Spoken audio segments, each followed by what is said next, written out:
얼마 전 국산 초음속 전투기 KF-21과 관련하여 좋은 소식이 또 전해졌습니다.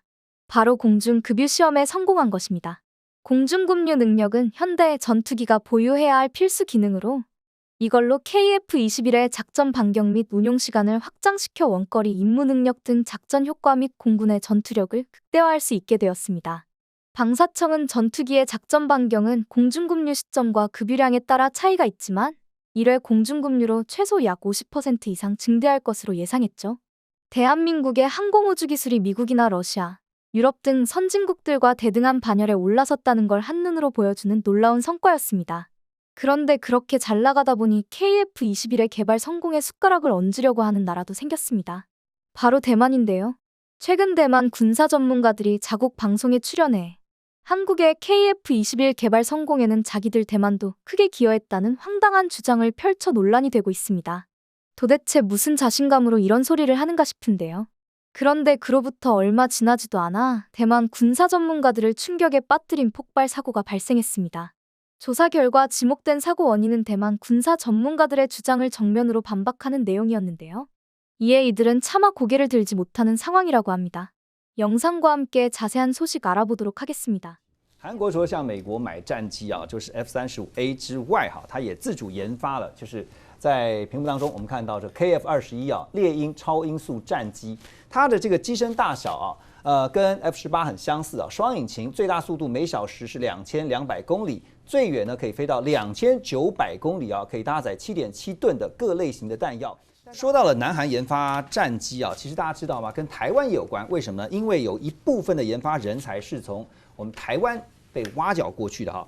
这个台湾在2001年的时候呢，曾经大举裁撤了中科院，还有包括汉翔公司的研发人员，其中呢有100多人是被南韩挖角过去啊，包含了20多名的研发人员，就投入了南韩的这个 T50精英号教练机的测试作业。那么南韩呢也曾经邀请过汉翔工业的工程人员呢，协助他们像风洞测试啊，还有包括担任顾问。根据我的了解，其实就有一批资深的工程师，后来被韩国网罗了。韩国当时要做 T50嘛，就是网罗我们这些工程师去帮他协助这个所谓后来的 T50精英这个高教机顺利出来。根据我们的了解哦，我们的台湾工程师确实帮 T50很大的忙。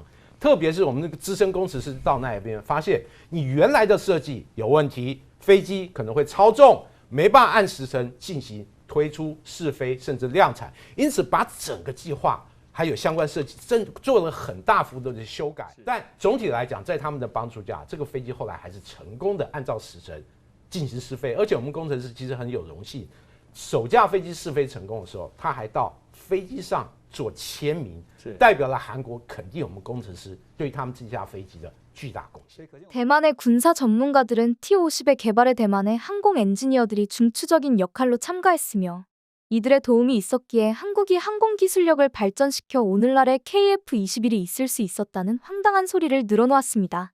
그래도 방송에도 나오는 자칭 전문가라는 사람들이 이런 공상 같은 소리를 진심으로 믿고 있다는 사실에 어이가 없는데요. 진실은 이렇습니다. T-50 개발이 한참이던 1990년대 한국은 T-50 전투기의 중량을 절감할 필요가 있었습니다. 앞서 방송에서 대만 엔지니어가 그 해답을 찾아냈다는 말과는 다르게 실상은 이미 한국 엔지니어들이 이런 문제를 파악하고 있었습니다. 카이에서는 이를 수평 꼬리 날개의 복합재를 적용함으로써 문제를 해결하자고 했는데 정작 이에 대해 공동으로 개발을 맡고 있었던 공군, 로키드 마틴, 대한항공에서는 모두 미온적인 반응을 보여줬었습니다. 이 때문에 카이는 다른 기관들을 설득할 근거를 넣기 위해 경국호에 복합재를 적용한 사례를 찾아 나섰습니다. 그리고 그 사례를 참조하려고 대만을 방문해 당시 개발에 참여했던 엔지니어들에게 자문을 구했었죠. 이렇게 얻은 자료를 토대로 복합재를 적용하면 중량을 15%나 줄일 수 있다는 보고서를 제출하며 T-50 고리날개 재질을 알루미늄에서 복합재로 변경할 수 있었습니다. 이처럼 대만 엔지니어에게 자문을 구한 것은 사실인데요. 그러나 이는 검증 과정에 불과했고 대만 주장처럼 100명이나 되는 엔지니어들이 T-50 개발에 참여했다는 것은 어디까지나 전혀 확인되지 않는 루머에 불과합니다. 하지만 대만 기술에 자부심을 가지고 있는 많은 대만인들은 이러한 루머를 아직도 사실이라고 믿고 있는 상황입니다. 대만의 국회의원 차이퉁능은 대만이 T-50 개발에 크게 기여한 것은 물론이고 이로 인해 해외에서 T-50 훈련기는 IDF의 짝퉁 운영기로 불린다고 주장했을 정도입니다. 해당 영상에서 대만 군사 전문가들은 대만이 자체적으로 IDF 경국호를 개발한 사실을 언급하며 대만의 기술 수준에 대해 자신하는 모습을 보였습니다. 대만이 그동안 F-16과 미라지를 도입하느라 추가 생산을 안 했던 것일 뿐이지 대만은 높은 수준의 항공 기술력을 가지고 있으며 현재 진행 중인 대만의 차세대 전투기 개발 사업도 완성된다면 한국의 KF-21 정도는 뛰어넘을 수 있을 것이라 큰소리치기도 했습니다. 듣는 사람이 민망할 정도로 장밋빛으로 가득 찬 전망이었는데요.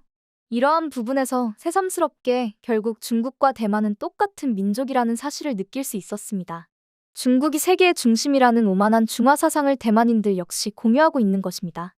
게다가 이들은 약소국이라는 컴플렉스까지 더해져서 오히려 중국인들보다 더욱 중화 사상에 더욱 집착하는 경향이 있습니다. 결국 있는 건 쥐뿔도 없는데 자존심만 가득 남아있다는 것이죠. 한국 전투기가 실은 대만이랑은 아무 관계도 없다는 팩트를 알고 있는 대만 네티즌들은 이러한 주장에 대려 당혹스러워하고 있습니다. 이들은 댓글을 통해 대신 부끄러움을 드러냈는데요. 이 방송은 언뜻 그럴듯해 보이지만 거짓말로 대중을 혼란스럽게 하고 듣고 싶은 말만 듣고 싶어하는 대만인들을 속이고 있습니다. 만약 한국 사람들이 열심히 개발한 자국 전투기를 두고 대만이 뒤에서 도움을 줬다고 주장하고 있는 걸 알게 되면 분명 화를 낼 겁니다. 대만 엔지니어들이 정말로 뛰어나다는 걸 증명하려면 한국 같은 전투기를 개발하면 되는 일입니다. 요리도 할 줄 모르면서 옆집 5성급 호텔 셰프가 내 제자라고 매일 자랑하고 있는 꼴에 부끄러워서 얼굴을 못 들겠네요. 그리고 얼마 전엔 이들의 기대와 정반대되는 충격적인 뉴스가 대만을 강타했습니다. 대만이 그토록 자랑하던 국산 전투기 경국호가 비행 도중 엔진이 폭발했다는 것인데요. 8月10号，台中市清泉岗空军基地在飞行演练中，一架 IDF 金国号战斗机在特技展示时，发动机后燃气喷口发出异常的火光，而后飞行员紧急降落，所幸人机平安。空军司令部回应说，经过初步检查，发现发动机情况正常，没有外物及内部的损伤，研判应该是喷口呼烟器气封片间隙过大，于是开启后燃气时，发动机火焰从间隙喷出。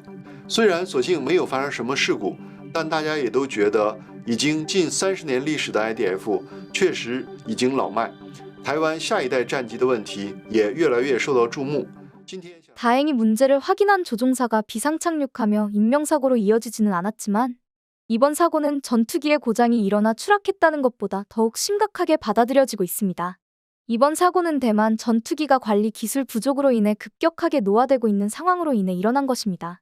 현재 운용 중인 130여 대의 경국호에서도 동일한 문제가 발생할 수 있다는 뜻입니다. 대만에서도 일각에선 경국호가 시대에 뒤떨어졌다는 사실을 인지하고 개량이나 이를 대체할 전투기를 개발한다고 주장해왔습니다. 그러나 대만의 고급 개발 인력은 경국호 개발 이후 방치해둔 시간이 너무 길어 죄다 잃어버린 상황입니다. 더군다나 사업을 진행하려 해도 대만 방산계의 고질적인 탁상 행정과 부패 문제로 제대로 진행될 수가 없었습니다. 그래도 포기하지 못한 사람들은 한 구석에서 어떻게든 사업을 연명시켜 하고 있었나 봅니다. 얼마 전 대만의 차세대 전투기의 모델이 준비되었다는 소식이 전해졌습니다. 그런데 이게 어디선가 본 전투기를 닮아도 너무 닮아? 편협한 대만 군사 전문가들마저 프로젝트의 진위성 자체에 의문을 표하고 있는 상황입니다. 透露说，下一代主力战机的模型已经做好，不过因为构型深度参考 F-35，结果与韩国的 KF-21战斗机有90%的相似度。如果把两架原型机的模型放在一起，会很难分辨彼此。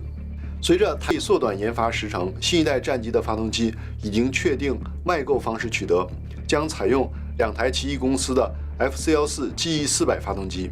中科院已经向美国申请采购 FC-14 涡扇发动机，是美国 FA-18EF 超级大黄蜂战斗机和韩国开发的 KF-21战机的动力。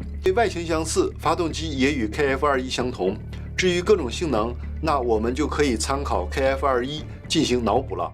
대만 전문가가 보아도 우리 KF-21과 90% 이상 닮은 디자인에 엔진까지 동일한 기종인 F414 엔진을 도입한다는 이야기. 우리 눈엔 새로운 전투기가 아닌 KF-21 짝퉁을 만들겠다는 것으로밖에 보이지 않습니다. T-50을 두고 자기네 전투기 짝퉁이라고 하더니 이제는 자신들이 진짜 배기 짝퉁을 만들려고 하는 상황인 것이죠. 사실 군사 소식에 정통한 대만 네티즌들도 현재 대만의 항공 기술력이 전투기를 개발하겠다고 나설 수 있는 상황이 아니라는 걸 잘 알고 있습니다. 그래서 언제나의 설레발이라는 듯 시큰둥한 반응만 보여주고 있습니다. 양치기의 거짓말에 또 한 번 속기에는 지난 30년 동안 보여준 게 아무것도 없었으니 말이죠. 대만을 보고 다시 고개를 돌려보면 더욱 든든하게 느껴지는 KF-21 보람에 대한민국의 힘을 상징하게 된 KF-21이 완전한 모습으로 날아올라 공군의 새로운 날개가 될 그날만을 기대해봅니다.